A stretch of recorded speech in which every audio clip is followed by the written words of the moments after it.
A'udzubillahi Bismillahirrahmanirrahim. Dan jadi durhaka pula sebab enggan ia daripada berpindah serta suaminya.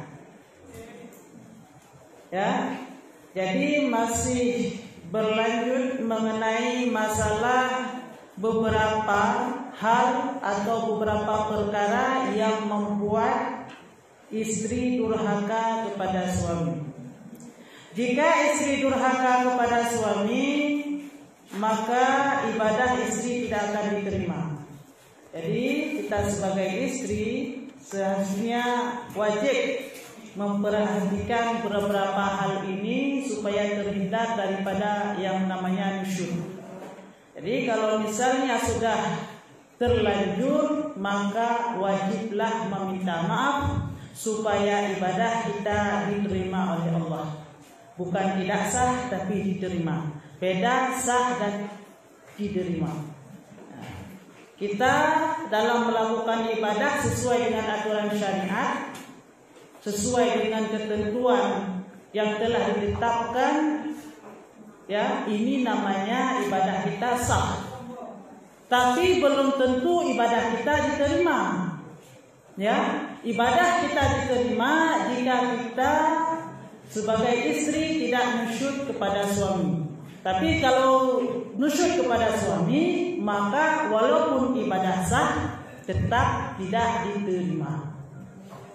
Walaupun kita tidak pernah tinggal yang diwajibkan oleh Allah, jika kita nusyuz kepada suami, kewajiban itu tetap digantung-gantung dulu sampai kita tidak nusyuz lagi.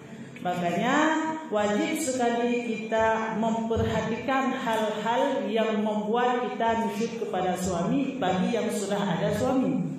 Bagi yang belum ada, bisa nanti cepat-cepat dicari. Ya. Jadi langsung saja, yang sebab yang selanjutnya adalah durhaka pula sebab tidak mau berpindah dengan suami. Berpindah ke mana saja yang dia ajak. Nah, misalnya suami duduk di Jakarta, kita duduk di Aceh. Dia ajak kita ke Jakarta, wajib ikut. Kalau kita enggan, tidak mau, maka itu dinamakan kita nusyuz, karena tidak mematuhi suami. Ya, jadi wajib kita ikuti kemana saja. Misalnya suami urus egle, pakai egle, ya betul. Tetap kita wajib mengikuti suami kemanapun suami pergi jika dia berhajat untuk kita ikuti. Nah, sifat hajat wajib ikut. Ya, kemana saja. Jika enggan, maka itu durhaka. Lebih-lebih lagi jika dia marah. Kalau dia marah, ini durhakanya 2 kali. Ya. Makanya kalau misalnya merasa saya berat, jangan nikah dulu bagi yang belum. Bagi yang sudah terlanjur, jangan pasah. Ya, tidak boleh asal-asalan pasah. Harus ada ketentuan dan syaratnya baru boleh. Jangan sembarangan. Sekarang kita lihat banyak duit bisa apapun boleh dibeli. Banyak sekarang wanita-wanita zaman sekarang yang banyak duit, ya, mempasah suami. Tidak boleh itu. Ya, dia membayar haji mempasah suami, itu tidak boleh dalam aturan Islam. Kecuali khulu, itu yang boleh. Kecuali khulu itu yang boleh. Mau banyak uang silakan, kalau nggak cinta lagi boleh khulu. Ya, tapi kalau pasah tidak boleh. Harus ada syarat-syaratnya yang sesuai dengan syariat. Jangan sembarangan. Ini hukum Allah. Kalau memang sudah terlanjur nggak ada syarat pasah, berarti sama Allah itu belum bisa. Terus dia kawin lagi, si wanita ini nikah lagi, berarti dia dalam keadaan berzina dengan suami yang kedua. Kenapa? Karena dia masih bersangkut paut dengan suami yang pertama. Nah, itu hati-hati. Kita sebagai perempuan wajib kita perhatikan baik-baik hal yang seperti ini. Karena kalau berzina yang tanggung siapa? Kita istri. Kenapa? Misalnya saya istri orang, ya. Saya jumpa dengan laki-laki lain, saya jatuh cinta dengan laki-laki lain, terus saya tipu dia, saya sudah pasrah dengan suami saya, terus saya uruslah surat pasrah yang tidak sesuai dengan syariat, saya bayar lah, pokoknya terserah saya lah, ya. Pada hukum Allah Taala itu tidak terpasahkan. Pada hukum negara, ya, yang legal negaranya sudah dipasahkan. Terus nikahlah dia sama suami yang kedua. Suami kedua ini nggak tahu dia kalau ini tipu muslihatnya si wanita. Jadi yang menanggung siapa? 100% si perempuan ini, wanita ini. Si suami itu tidak berdosa dia. Berzina yang dilakukan dalam hidupnya semuanya ditanggung oleh istri. Makanya hati-hati dalam mempasang suami, ya.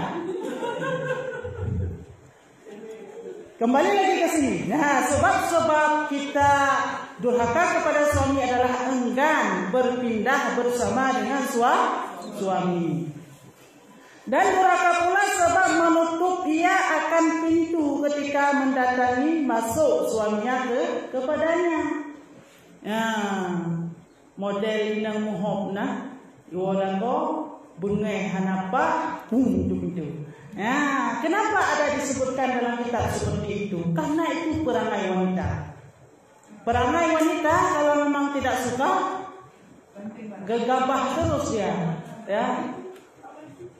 Suami juga begitu kadang-kadang, tapi mayoritasnya wanita seperti itu. Bangkah anak-anak tung orang. Itu menandakan isyarat dia marah. Jadi dengan berisyarat demikian, dia telah termasuk durhaka. Meskipun suami tidak marah saat dia tutup atau banting pintu, misalnya sudah biasa bermodong pengobu, misalnya dia tahu, ya, dia nggak marah, sudah biasa, hal yang biasa. Tetap wanita itu nusyuk. Lebih-lebih lagi jika dia marah. Nah, ini dia. Jadi perlu kita perhatikan. Yang pertama tadi adalah kita tidak mau mengikuti suami. Yang kedua, kita banting pintu, menutup pintu saat suami masuk ke dalam rumah ataupun ke dalam kamar. Ya. Dan durhaka pula sebab meminta ia akan talaknya. Itu kebiasaan sifatnya orang Aceh. Sifatnya orang Aceh, sedikit masalah minta talak. Micreyo, minta kalau micre kamu pola ini. Pikir orang nak Mekah di dewa sini. Ya. Hingga itulah sifatnya wanita. Sikit-sikit marah langsung minta cerai. Itu tak boleh. Meminta cerai hukumnya nusyuk walaupun suami tidak marah. Biasa istri saya sedikit-sedikit dia minta cerai, dia nggak marah, tapi itu nusyuk. Ya, jangan sembarangan minta cerai. Kurang dalam bahasa Aceh, tamu kawin yang Jawa, ubina harta puau nanggro. Tamu kawin yang Aceh, si akad ni tali dro. Tamu kawin yang India, si otak bangsa hai ruyo, hai otak India. Yang kelihatan bukan memang iya. Sifat wanita Aceh, ya, senang kali dia kalau minta cerai. Dicerelong, seolah-olah dia merasa hebat. Ya, kalau dia minta cerai itu merasa hebat. Nah, padahal ini adalah berdosa. Ini merupakan hal yang tergolong ke dalam perbuatan nusyuknya istri kepada suami. Ya, perlu diperhatikan karena kita di sini semuanya bukan calon istri tapi sudah istri. Ya, kalau misalnya dulu-dulu sebelum kita mengaji belum tahu hal hari ini, maka sudah tahu bertaubatlah dengan meminta maaf karena ini dosa dengan suami, bukan dosa dengan Allah. Kalau kita dosa dengan Allah, cukup dengan taubat nasuha adalah meminta ampun kepada Allah. Kalau dosa sama suami atau sama manusia, cukup taubat nasuha, harus wajib meminta maaf sama yang kita sedikit itu. Ya. Dan durhaka pula sebab masam mukanya lagi muka berkerut. Ya, ini sering sebentar-bentar kahana rumah. Padahal kita seharusnya wajib saat suami pulang ke rumah tersenyum. Ya, beda. Pegang muka brimo. Teolah kok pegang muka bri itu nusyuk. Kan saya nggak bilang apa-apa, bukan bilang apa-apa. Bentuk wajahnya itu kayak brimo. Nggak mesti bilang apa-apa. Isyarat saja kita nusyuk itu kan isyarat. Imot wajah itu isyarat. Senyum itu isyarat kita senang. Cemburut itu isyarat kita marah. Dengan isyarat saja kita nusyuk. Apalagi kalau mepepet. Ya. Itu lazimnya wanita. Mepepet.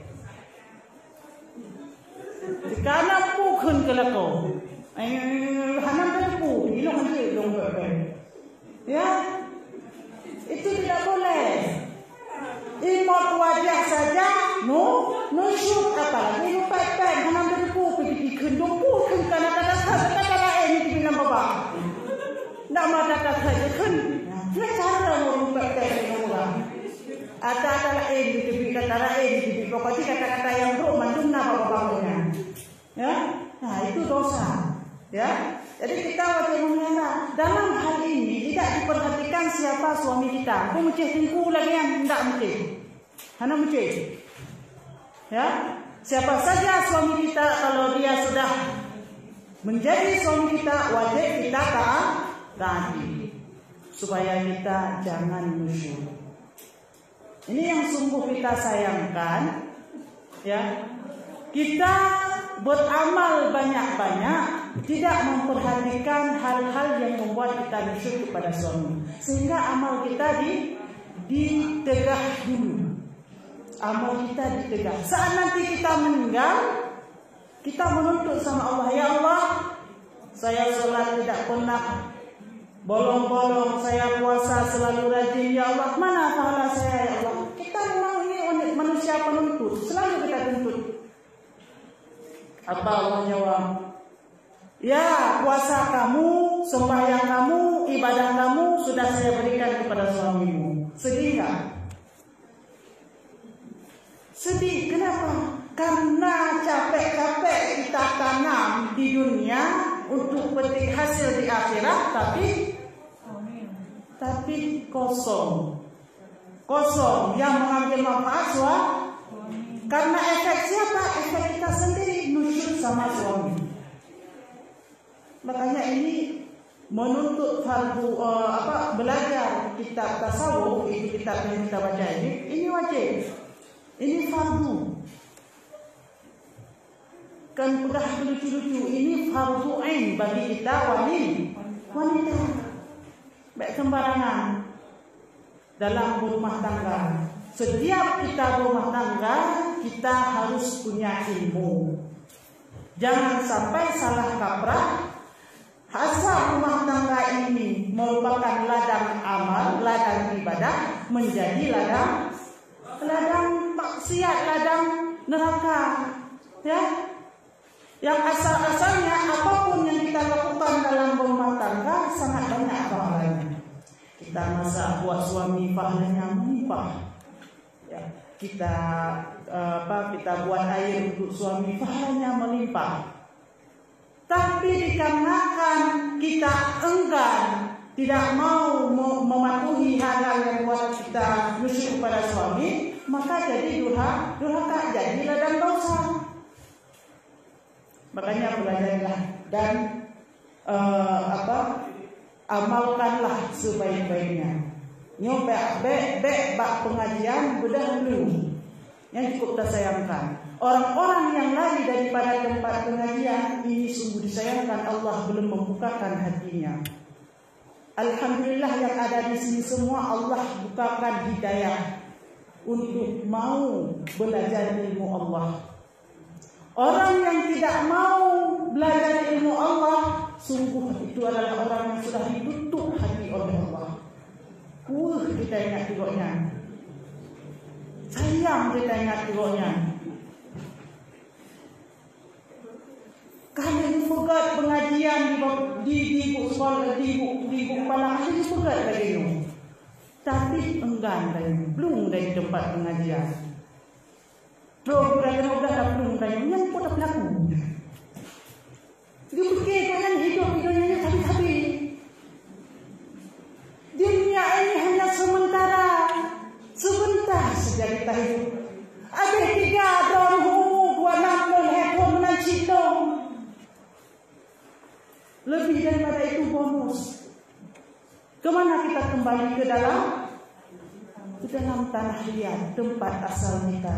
Apa yang kita bawa pulang? Maka bersyukurlah sebanyak-banyaknya yang ada di sini. Bermakna Allah masih memberi hidayah untuk kita. Bersyukurlah dan berdoalah kepada Allah supaya ya Allah ya Tuhanku, jangan Engkau butakan mata hatiku ya Allah sampai saya enggan menuntut ilmu. Berdoalah seperti itu. Karena kalau kita sudah lari daripada menuntut ilmu Allah yang merupakan fardu ain, maka sungguh sangat sayang kita sudah istidrat kalau dikatakan dalam kitab. Ya, kalau bahasa kita makna istidrat ini sudah terlanjur. Allah sudah memberi kagubah kita bak tempat kemaksiatan. Kagub biarkan kita bak tempat kemaksiatan. Ialah kita istidrat. Dan bagi yang ada di sini, berdoalah kepada kaum muslimin, kepada sahabat-sahabat kita yang tidak mau mendengar pengajian, supaya Allah bukakan pintu hati, supaya Allah bukakan hidayah untuknya, sehingga dia mau menuntut ilmu Allah. Ya, ini untuk siapa saja yang lari daripada ilmu agama. Alhamdulillah kita termasuk orang yang diberi oleh hidayah oleh Allah.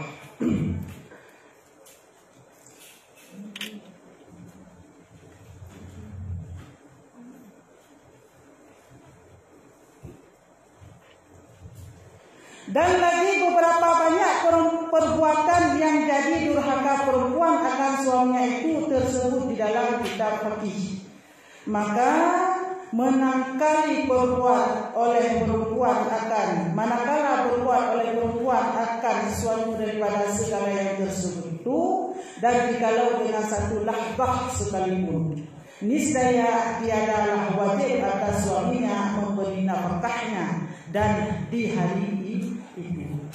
Apabila kita melakukan hal-hal yang nusyuk tadi, ya, sebagaimana yang telah kita sebutkan, satu lahzah saja. Maksud satu lahzah, sebentar saja, sekecup mata saja. Misalnya kita masang muka sebentar saja, kita tak minta maaf. Lepas itu misalnya kita tutup pintu, kan sekali saja. Lepas itu kita tidak minta maaf, itu namanya satu lahzah, sebentar saja. Pas hari itu kita marah sama suami pulang, kita tutup pintu, boom, kita banting pintu. Cuma sebentar, tapi kita minta maaf. Ya, sebentar saja. Walaupun kita nggak marah lagi, misalnya cuma 5 menit kita marah, lepas itu nggak marah lagi. Nah, pada saat demikian, walaupun sebentar, walaupun satu lahzah, maka suaminya tidak wajib memberi nafkah untuk dia pada hari itu. Nah, sebentar saja kita tidak nusyuk, hanya sebentar, 5 menit kita marah, 1 hari tidak wajib diberi nafkah. Apalagi berkekalan, selalu dalam keadaan nusyud, maka tidak wajib diberi nafkah. Jangan salahkan suami, kenapa suami saya tidak mau memberi nafkah untuk saya? Kenapa? Bisa jadi kita nusyud. Sekarang terjadi realita banyak pengaduan pada saya. Suami tidak mau memberi nafkah kepada istri. Ya, dia tinggali istri. Pulang kadang-kadang suka hati dia lah. Ya. Sehingga si istri ini bangun dia mengadu ke hakim, dipasahnya. Yuk, realita yang terjadi. Dipasahnya suami alasan tidak diberi nafkah. Pada saat di ketika itu hakim tidak boleh sembarangan. Makanya kita kalau jadi hakim, lebih-lebih lagi hakim agama, harus tahu aturan Islam. Tidak boleh sembarangan. Kenapa kamu memfasah suami kamu? Karena suami saya tidak pernah memberi nafkah. Nafkah lahir tidak beri, apalagi nafkah batin kadang-kadang ada dia pulang. Lepas itu dia langsung balik, dia nggak pernah memberi nafkah untuk saya. Kalau dilihat daripada syarat-syarat fasah, maka boleh basah itu, karena tidak diberi nafkah. Tapi perlu ditinjau lagi di situ, nusyudkah dia atau tidak. Makanya mungkin jangan sembarangan memutuskan perkaranya. Oh begitu, baik, kita panggil suamimu. Dipanggil suami. Bagaimana, benarkah kamu tidak memberi nafkah untuk dia? Benar ya hakim. Kenapa kamu tidak memberi nafkah untuk dia? Padahal itu istrimu, kau wajib memberi nafkah untuknya. Karena dia nusyud ya hakim. Hakim tidak boleh pasah. Ini aturan Islam. Ya, makanya jangan sembarangan.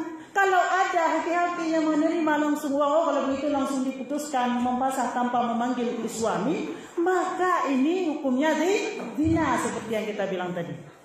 Maka berhati-hatilah. Ya, nah, jadi kembali lagi ke sini. Seorang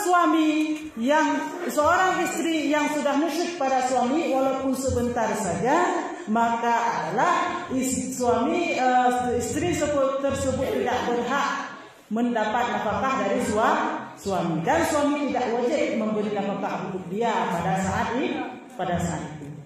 Kalau misalnya tidak nusyud, berdosa suami jika tidak memberi nafkah kepada istri. Ini namanya nusyud suami. Nah, jadi nusyud ini bukan suami saja, bukan istri saja, suami juga ada. Atas nama meninggalkan kewajiban-kewajiban dalam rumah tangga, itu namanya nusyud.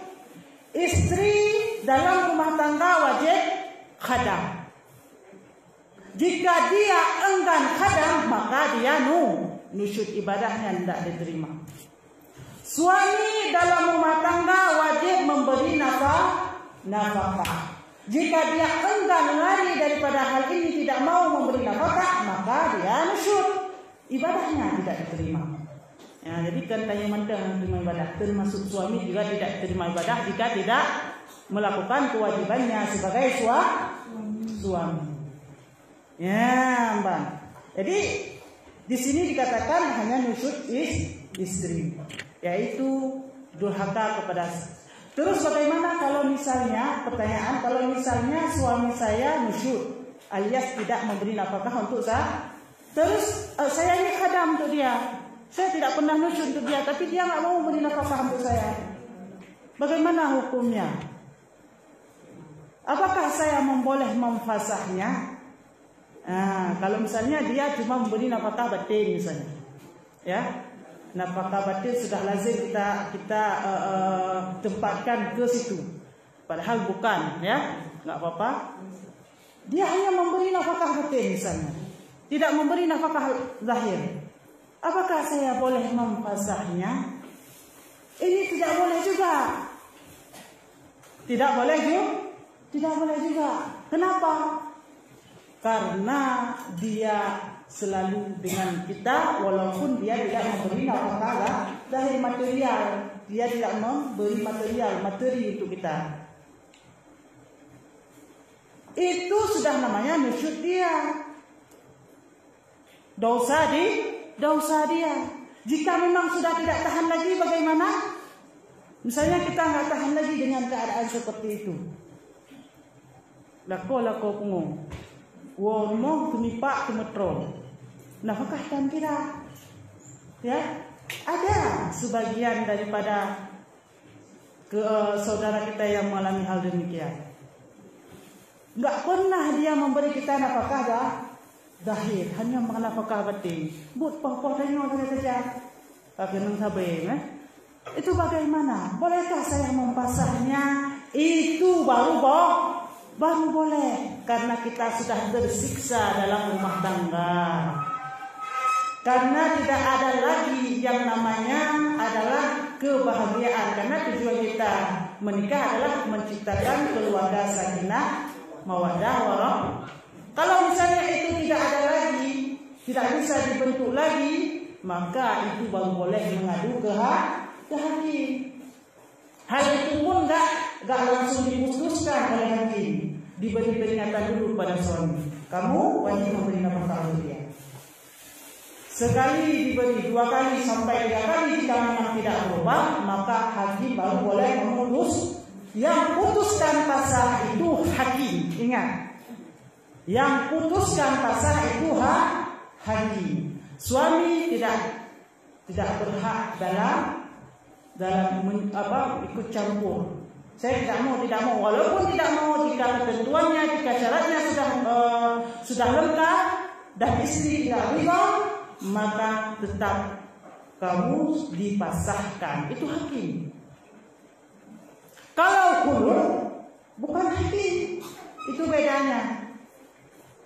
Khulu ini akan membayar suami itu kita suruh ceraikan diri kita. Itu bukan hakim yang bayar, itu bukan hakim yang memutuskan, tapi kita sendiri, kesepakatan suami istri. Saya tidak sanggup lagi dengan dirimu. Saya mau pisah saja dengan dirimu. Dijawab oleh suami, boleh. Dengan syarat bayar dulu mahar yang dulu saya kasih untukmu. Misalnya, boleh nggak seperti itu dia minta balik? Boleh. Berapa maharnya? Misalnya 5 mayammu. 5 mayam. Bayar dulu 5 mayam emas yang dulu saya pernah kasih untukmu pada saat kita akadkan. Jika istri setuju, suami setuju, begitu dibayar maka langsung jatuh khulu. Nah, ini dia yang perlu kita perhatikan. Jadi berhati-hatilah dalam berumah tangga. Sebenarnya rumah tangga ini ladang amal dan ladang dosa. Tergantung kita nanti arahnya kemana. Mau ke amalkah atau mau ke dosakah? Makanya kita perlu ilmu. Kalau kita ada ilmu, insya Allah ladang bisa jadi ladang amal. Kalau kita tidak ada ilmu, insya Allah itu akan jadi ladang dosa. Terserah kita. Makanya Rasulullah kerap kali mengatakan talabul ilmi fardhatun ala kulli muslimin wal muslimah. Dituntut ilmu ini wajib, bukan untuk muslimin saja, kaum laki-laki saja, tapi semua kalangan, termasuk kaum perempuan, wajib. Fardhu ain. Menuntut ilmu ini ibadah spesial, tak sama dengan ibadah lain. Kalau menuntut ibadah lain ada sunat, ada wajibnya. Kalau menuntut ilmu tidak ada istilah sunatnya. Yang ada cuma wajib. Kalau sembahyang, sholat ada sholat wajib, sholat sunat. Kalau puasa ada puasa wajib, puasa sunat. Kalau haji ada haji wajib seumur hidup selanjutnya sunat. Kalau zakat ada zakat yang namanya wajib, yaitu sesuai dengan ketentuan seperti yang kita belajar minggu yang lalu.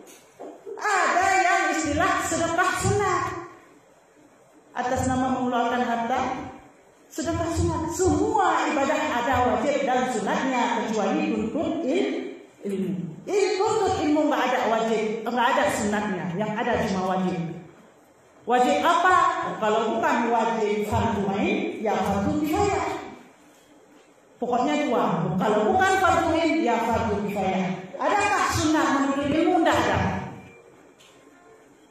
Belajar ilmu mantek sunnah? Tidak. Fardu. Fardu apa? Fardu kifayah. Belajar ilmu nahwu sunnah? Bukan sunnah belajar ilmu nahwu. Wajib fardu atau wajib. Fardu apa? Fardu kifayah. Belajar ilmu fikih fardu kifayah. Fardu apa? Fardu ain. Tasawuf, tauhid fardu apa? Fardu ain. Ya, makanya ibadah menuntut ilmu spesial. Tidak sama dengan ibadah yang lain. Makanya kita kalau misalnya sudah ditutup hati dalam tidak mau menuntut ilmu Allah, itu namanya orang yang sudah disingkirkan oleh Allah dari hidayahnya. Na'udzubillah summa na'udzubillah. Kita berdoa, kita berlindung pada Allah supaya tidak digolongkan ke dalam orang-orang yang disesatkan oleh Allah. Makanya dalam surat Al-Fatihah, dan saat kita sholat sehari semalam 5 waktu, kerap kali kita mengatakan adalah ghairil maghdubi alaihim waladdallin. Ya, kita berdoa supaya dijauhkan daripada orang-orang yang sesat. Itulah orang-orang yang telah ditutupkan pintu hatinya oleh Allah, yang tidak diberi lagi hidayah oleh Allah, hidayah ilmu agama. Ya, kembali lagi ke sini.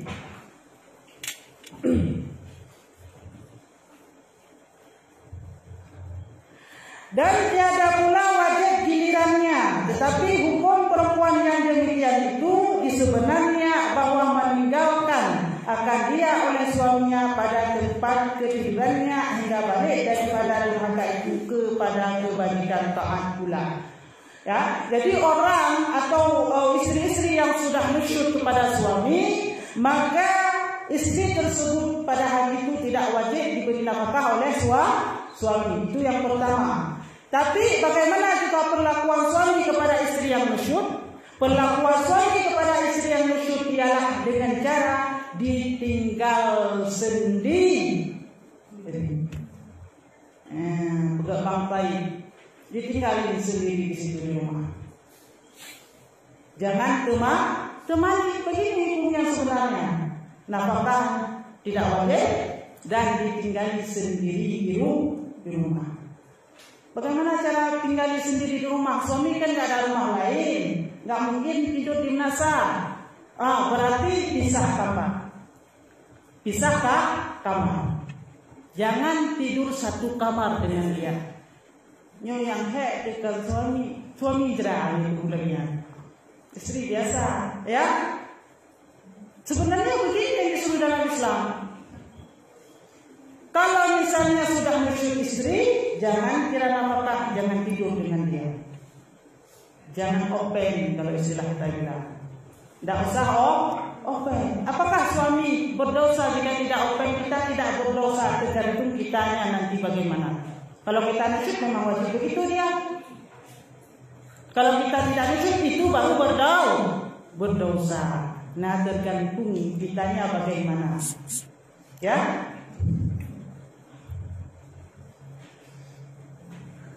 Dan jikalau sampai beberapa tahun sekalipun, dalam hal dia tidak memberi nafkah kepada istri yang nusyuk, tidak mau tidur bersama istri dengan yang nusyuk, dalam hal ini bukan sebentar, bukan sehari 2 hari, walaupun beberapa tahun sampai adalah istri itu tidak nusyuk lagi. Sebatas mana suami tidak wajib memberi nafkah kepada istri yang nusyuk? Sebatas dia masih nusyuk. Jika dia kembali lagi kepada taat, maka wajib lagi bagi suami untuk memberi nafkah.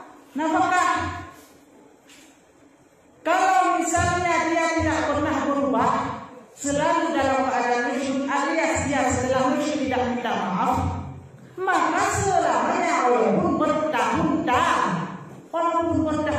lamanya tidak berdosa suami tidak memberi nafkah untuk kita. Makanya saya bilang tadi tergantung kitanya bagaimana.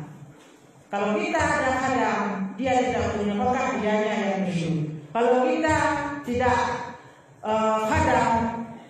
maka sudah begitu aturannya, sudah begitu ketentuan dalam Islam. Adil. Islam ini adalah agama yang adil. Islam ini adalah tidak memilah hukum. Untuk wanita lebih ringan, untuk laki-laki lebih berat, tidak. Makanya jangan percaya sama doktrin-doktrin orang-orang kafir adalah yang mengatakan Islam ini adalah agama yang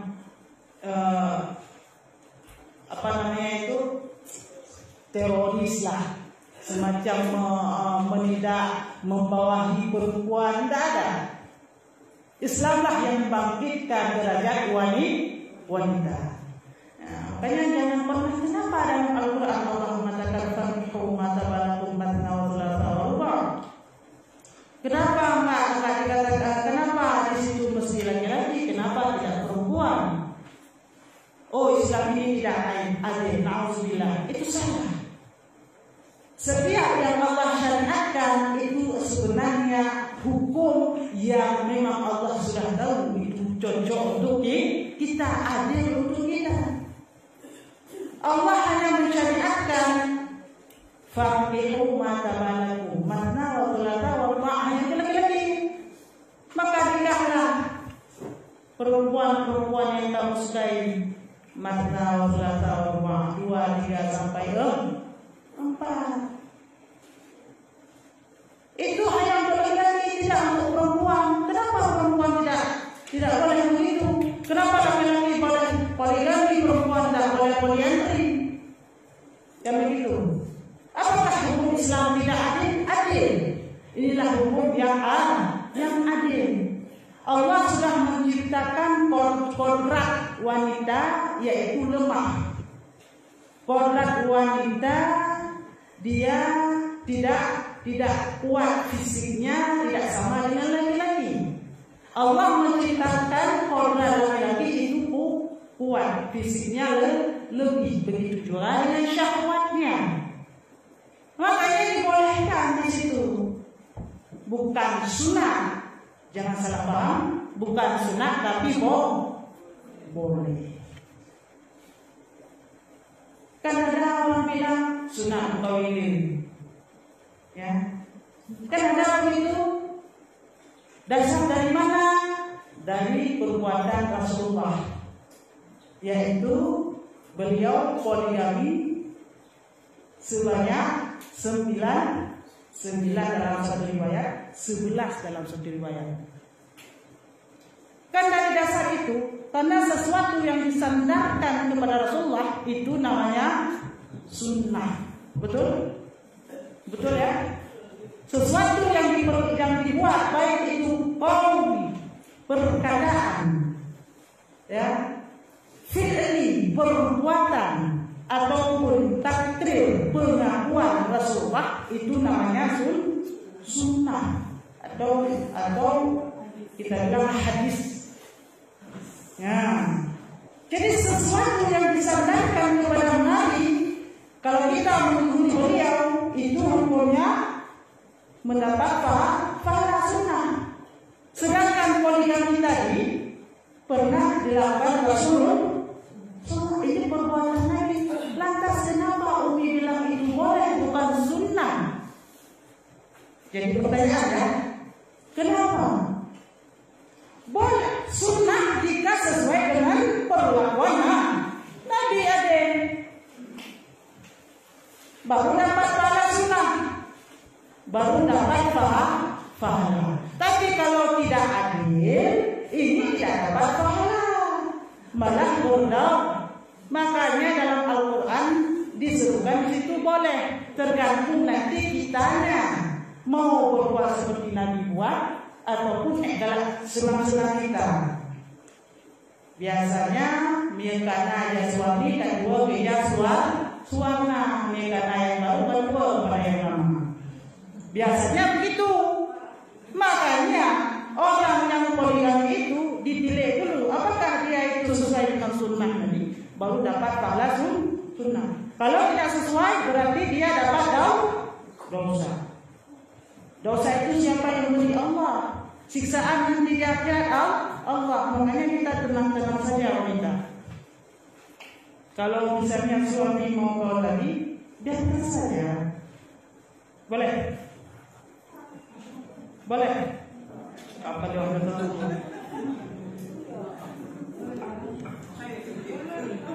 Pada tanya suami kau yang senang dari itu. Boleh tak? Ya, betul boleh. Nyoba subuh boleh, takut gigi kedua. Setiap pengadaan adalah doa. Subuh boleh, takut gigi kau lain. Boleh tak? Ya, wanita itu jumoan. Hanya kau kurang mendu. Rakus. Boleh tak wanita suami kau lain? Enggak.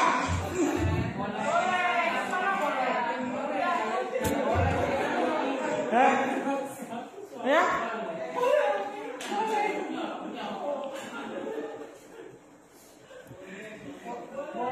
Iran makan kau macam perbuatan.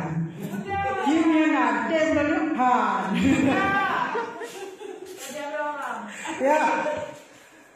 Ini kita harus bisa. Nanti dalam kitab ini di depan ada dibahas itu.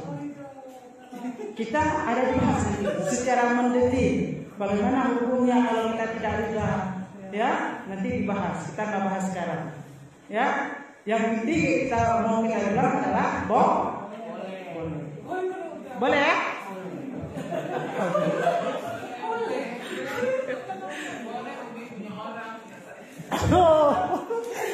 Jawabannya betul. Boleh suami orang dengan suami saya. Kalau suami saya nggak mau saya dibuangin. Ya, ini bahaya. Bahaya kalau misalnya kita bilang begitu. Kenapa? Coba lihat dalam Islam. Aturan dalam Islam dibolehkan seorang laki-laki kawin lebih daripada satu. Aturan dalam agama bukan Islam, kafir, ya. Mereka itu tidak boleh. Mereka tidak boleh berganti. Kalau misalnya suka, ya jajan saja. Sebenarnya jajan ini yang dilarang dalam Islam. Orang itu tidak kawin cuma satu, jajan yang banyaknya. Ini bahaya. Ya.